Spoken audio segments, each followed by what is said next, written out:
Você já esteve diante de um corpo de água e se perguntou se aquilo era um lago ou uma lagoa? Parece uma pergunta simples, mas a verdade é que a maioria das pessoas não sabe explicar a diferença entre esses dois ambientes, e muitos até acham que são a mesma coisa. Essa confusão é tão comum que até em livros e conversas do dia a dia vemos esses termos sendo usados como sinônimos. Mas será que existe uma diferença real?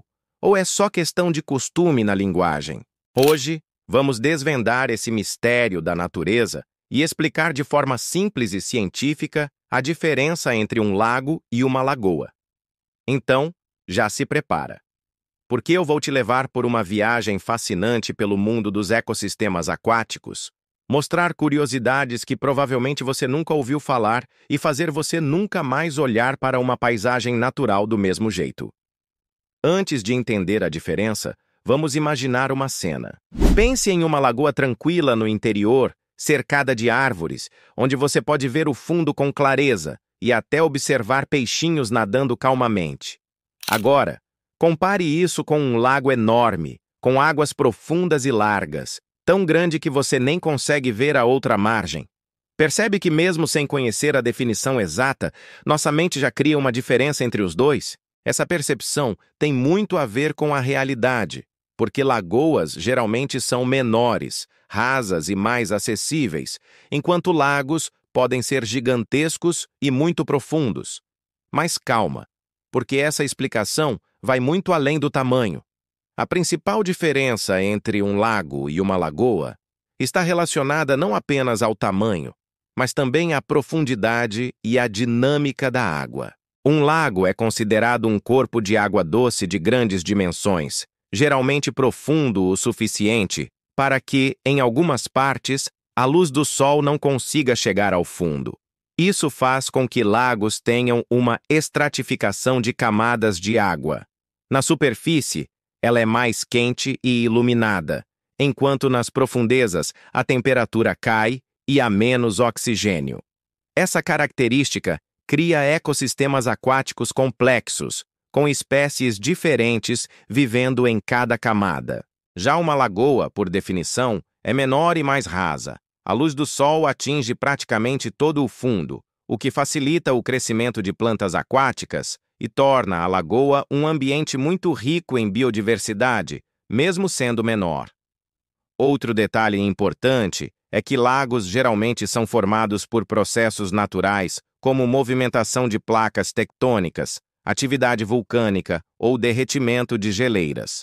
Muitos lagos, como os grandes lagos da América do Norte, são verdadeiros gigantes formados por mudanças geológicas ao longo de milhões de anos. Já lagoas podem surgir de formas muito variadas, podem ser formadas naturalmente, como em áreas de depressão no terreno, ou artificialmente, quando o ser humano cria barragens ou represas para armazenar água.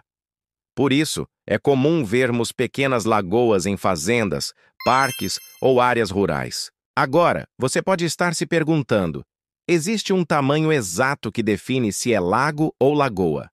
Curiosamente, não existe uma regra universal clara sobre isso.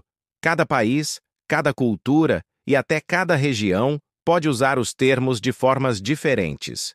No Brasil, por exemplo, uma lagoa pode ser chamada assim mesmo que seja enorme, como a famosa Lagoa dos Patos, no Rio Grande do Sul, que tem quase o tamanho de um pequeno mar. Enquanto isso, em outros lugares, qualquer corpo de água grande e profundo recebe o nome de lago. Essa confusão mostra como a ciência busca critérios técnicos, mas a linguagem popular nem sempre segue essas regras. Uma curiosidade interessante é que lagos podem durar milhares ou até milhões de anos, enquanto lagoas são geralmente ambientes temporários ou que podem mudar rapidamente ao longo do tempo. Como são rasas, as lagoas acumulam sedimentos com mais facilidade, podendo secar ou se transformar em pântanos ou áreas alagadas. Já lagos, por serem maiores e mais profundos, têm um ciclo de vida muito mais longo e estável. Por isso, muitas civilizações antigas cresceram em torno de grandes lagos, usando-os como fonte de água, transporte e alimentação. E falando em alimentação, Você sabia que a biodiversidade dos lagos e das lagoas também é bem diferente? Nos lagos, encontramos espécies adaptadas a diferentes profundidades, como peixes que vivem apenas nas camadas mais profundas e frias. Já nas lagoas, por serem rasas e iluminadas, há uma explosão de vida vegetal, como plantas aquáticas, algas e gramíneas, que servem de alimento para diversos animais. Isso torna as lagoas verdadeiros berçários naturais, onde muitos peixes e anfíbios depositam seus ovos para garantir a sobrevivência das espécies. Além disso, tanto lagos quanto lagoas desempenham papéis essenciais no equilíbrio do ecossistema.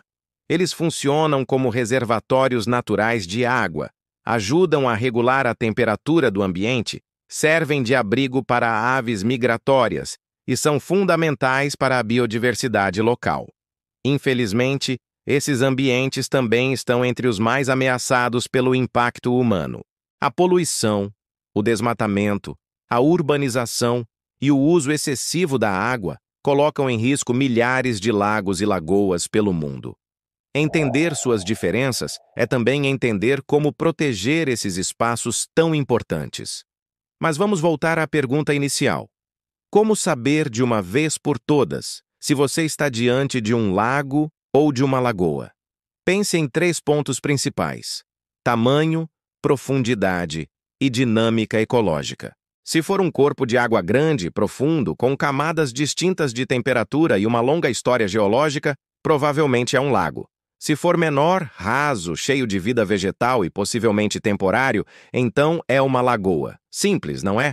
Mas, como falamos, essas definições variam muito, e no fim das contas o que importa mesmo é reconhecer a importância desses ecossistemas.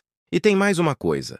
Muitas lagoas podem estar conectadas a rios ou ao mar, como acontece em regiões costeiras, criando paisagens únicas que atraem turistas do mundo todo. Um exemplo famoso é a Lagoa de Araruama, no Rio de Janeiro, que, apesar de ser chamada de lagoa, é enorme e tem ligação com o oceano. Isso mostra como a natureza não cabe sempre em definições rígidas, e parte da beleza do estudo da ciência está justamente em entender essas nuances. Agora que você já sabe a diferença, que tal observar com outros olhos o ambiente ao seu redor? Da próxima vez que visitar uma lagoa em uma cidade do interior ou ver fotos de um lago famoso pelo mundo, você vai entender que esses 2 tipos de ambientes contam histórias diferentes, revelando a geologia, o clima e até a ação do ser humano ao longo dos séculos. Se você gostou desse conteúdo e quer continuar explorando as curiosidades do nosso planeta, já se inscreve no canal Laboratório da Ciência Curiosa, ativa o sininho e deixa o seu like. Isso ajuda muito para que possamos trazer mais conteúdos incríveis, sempre com explicações fáceis de entender e cheias de curiosidades. E conta pra gente nos comentários. Você já tinha parado para pensar na diferença entre lago e lagoa?